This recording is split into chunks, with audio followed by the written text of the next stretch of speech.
الله يسعدك عمي. هاتي. العيانة؟ اي بلي. المريض علي حسون يبكم؟ علي حسون؟ علي حسون هاشمي والله الله يستر عليك. لا ما عندنا. حتى خابرنا عاش. ايه. قالوا شوفوا بالعيانة المركزة. انت مين تخابر؟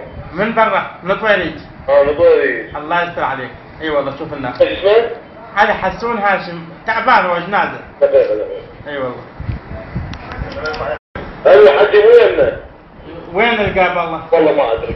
هم هسه جو من يمك تعال حاسم هاشم. الو. نعم. السلام عليكم. نعم غالي. علي حسون هاشم. اي والله تعبان اذا ما يجديد عمي انا دخلت والله العظيم ما ادري شلون. يا عمي انت ولا يمك قلت لك بس والله مو يمنا، احنا عندنا نسخه بس. هو هاي امك يسموه طلعوا لا خلوا ما تحاكي خلوا ما تحاكي. غيروا في حكي ما اكو جديد. جاي تو انا كذا يا الو مساء الخير يما. يما. الو نعم حجي احكي. علاوه من وين خاله؟ حجي ويننا ما عندنا ايش مريم، ما عندنا ايش اسم. وين وجايب عن عيني؟ ما ادري.